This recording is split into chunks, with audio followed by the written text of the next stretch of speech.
Bismillahirrahmanirrahim. Assalamualaikum warahmatullahi wabarakatuh. Nah, pada video kali ini saya akan menjelaskan 3 review buku.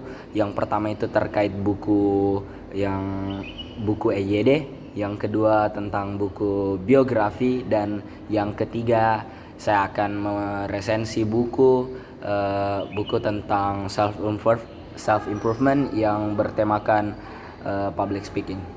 Nah, baik. Yang pertama saya akan ambil dulu bukunya. Nah, ini bukunya. Saya pinjam di perpus. Judulnya itu Mari Berbahasa Indonesia yang Baik dan Benar. Jadi buku ini buku terbitan lama, terbitan Permata Ilmu tahun 1996. Nah, buku ini 200 berkisar 200 halaman. Nah, jadi buku pertama yang saya akan review itu ialah Mari Berbahasa Indonesia yang Baik dan Benar. Nah, di sini di buku ini dirancang untuk meningkatkan kemampuan berbahasa Indonesia yang baik dan benar, seperti dengan pendekatan yang mudah, diperkuat dengan contoh-contoh yang nyata. Di sini perbabnya mengupas tentang tata bahasa, ejaan, gaya penulisan yang formal yang berlaku pada EYD, yaitu ejaan yang disempurnakan. Selain itu, buku ini juga menyatakan contoh-contohnya, penerapannya langsung. Itulah kelebihan dari buku ini.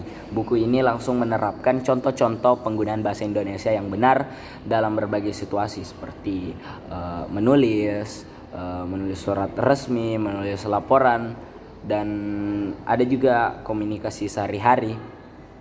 Nah, selain itu kelebihan buku ini sederhana dan praktis, karena penjelasan dari buku ini mudah dipahami dan mudah dimengerti, menggunakan bahasa yang ringan sehingga cocok untuk para pelajar, mahasiswa maupun masyarakat umum yang lagi ingin mempelajari bahasa Indonesia dengan kaidah yang baik dan benar.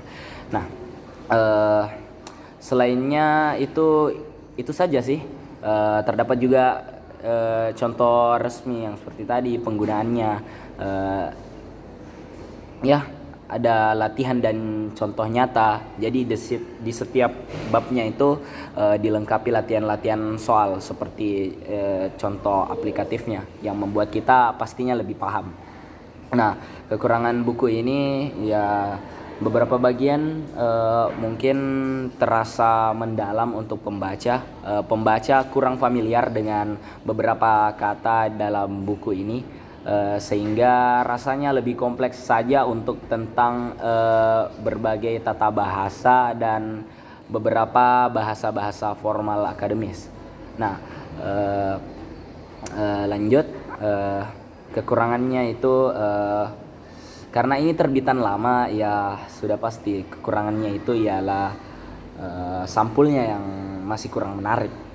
Itu menurut opini dari pribadi saya sendiri.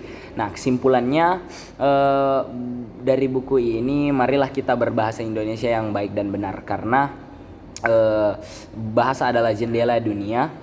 Ketika kita ingin dilihat oleh seseorang, setelah penampilan kita yang dinilai ialah bahasa, maka teman-teman sekalian, perbaikilah bahasa, karena bahasa ialah bagaimana orang menilai kita, melihat kita, kepribadian kita tercermin dari bahasa yang kita gunakan sehari-hari. Maka dari teman-teman sekalian, perbaikilah bahasa kita sehari-hari dengan buku-buku seperti ini, buku-buku EYD. Selain itu, teman-teman juga dapat memperbanyak membaca pastinya. Terserah ingin membaca apa, tapi untuk memperbaiki dan menyempurnakan pemahaman membaca dan menulis serta berkomunikasi dengan bahasa Indonesia yang benar, kalian bisa membaca buku-buku seperti ini, buku-buku EYD. Sekian dari buku EYD. Baik, lanjut saya ke buku biografi. Saya sangat tertarik dengan buku yang berjudul Hugeng, Si Polisi serta Menteri yang Teladan. Siapa sih yang tidak mengenal Hugeng ini? Nah, generasi muda pastinya belum familiar dengan nama Hugeng. Jadi Hugeng yang dimaksud ini ialah Jenderal Pong, Jenderal Kepolisian, Kapolri di masa kepemimpinan Soekarno, yang nama lengkapnya ialah Hoegeng Imam Santoso. Presiden keempat kita, Kiai Haji Abdurrahman Wahid, pernah berkata, di Indonesia itu hanya ada 3 polisi yang jujur, polisi yang tidak bisa disuap. Yang pertama itu patung polisi, yang kedua polisi tidur, yang ketiga itu Jenderal Hoegeng itu sendiri. Bagaimana tidak teman-teman sekalian? Ia semasa menjabatnya di kenegaraan, dia bermulai dari polisi hingga diangkat menjadi jenderal. Bahkan dia pernah dipergoki oleh sekretarisnya. Ia menjual sepatu bekas untuk memenuhi kebutuhan hariannya, kebutuhan berumah tangganya.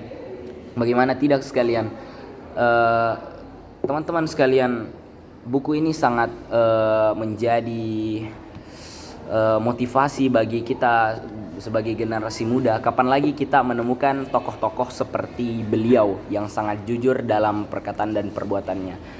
Jadi di buku ini Jenderal Hoegeng, menteri yang teladan dan polisi yang jujur. Jadi kita mengambil perspektif dari sekretarisnya, yaitu siapa namanya? Jadi buku ini ditulis oleh sekretarisnya, yaitu Kusumo Dr. Wiranto. Ya, dia menjabat sebagai sekretaris dari Jenderal Hoegeng itu sendiri. Nah, jadi sebagai tokoh yang sangat dikenal sebagai simbol integritas dan kejujuran di Indonesia, buku ini menggambarkan perjalanan Hoegeng dari masa kecilnya, karirnya sebagai polisi, hingga pengabdiannya dari Presiden Soekarno untuk menjadi Menteri Luar Negeri. Nah, penulisan dari buku ini saya rasa sangat menarik karena menceritakan perjalanannya dari ia kecil hingga di akhir hayatnya nanti. Nah, penulis di sini menghadirkan sosok Hoegeng sebagai pribadi yang tegas, bersahaja, dan konsisten dan dalam menjalankan tugas-tugasnya dalam melawan korupsi, kolusi, dan nepotisme. Nah, kelebihan buku ini sangat inspiratif. Buku ini memberikan banyak pelajaran-pelajaran moral yang dapat kita ambil dalam kehidupan sehari-hari pastinya. Ialah Hoegeng, tokoh yang sangat menginspiratif bagi kalangan-kalangan muda, di mana saat ini pasti kita mendengar di TV-TV ada banyak kasus-kasus dari polisi yang baku tembak, polisi dengan rekening membuncit, sangat banyak gitu. Di mana lagi kita menemukan bahkan jenderal polisi seperti ini mempunyai hidup yang sangat sederhana. Jadi penulis di sini berhasil untuk menghadirkan sisi-sisi kemanusiaan, di mana menjadikan lebih relate lah dengan kehidupan sekarang yang sangat kotor. Nah, kekurangan dari buku ini mungkin dari beberapa pembaca merasa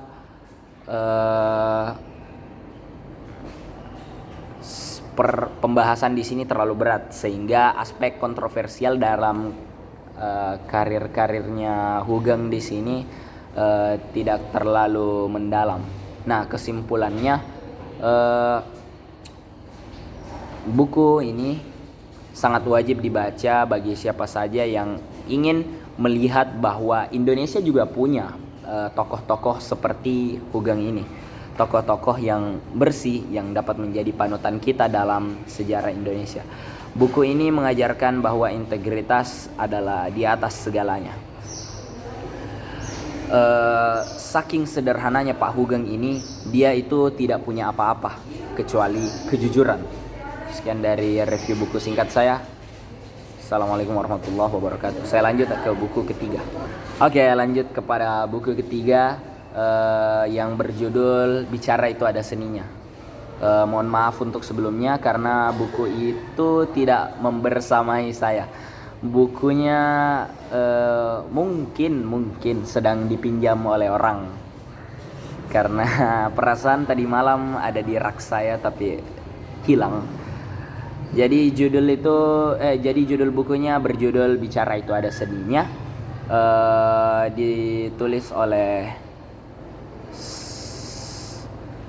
saya lupa penulis.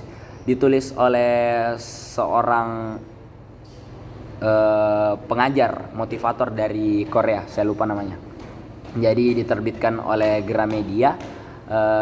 Jadi buku ini bertemakan self improvement dalam berkomunikasi, dalam public speaking pastinya.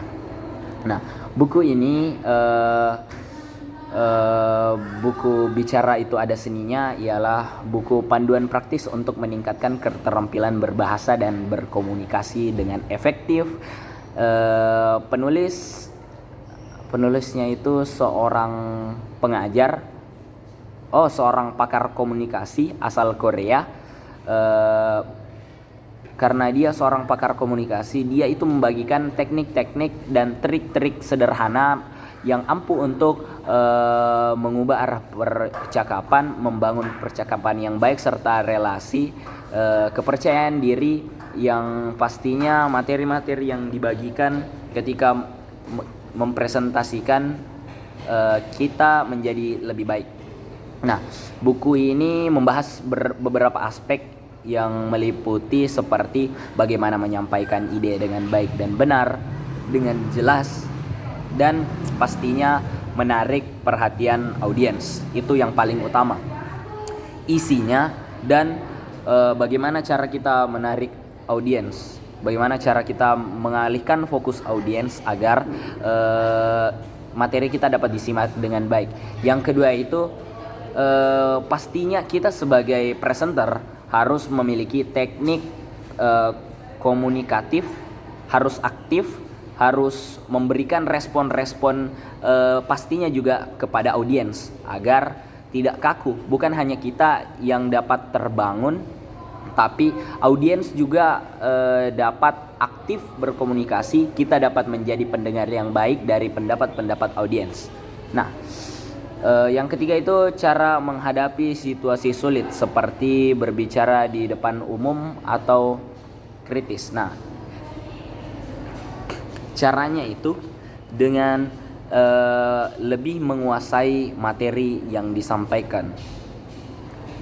Nah, yang keempat itu pentingnya nada suara yang tinggi, karena ketika kita mempresentasikan sesuatu, bahasa tubuh kita kurang baik, nada suara kita kecil, itu rasanya empati kita kepada audiens dan audiens kepada kita sebagai presenter itu kurang.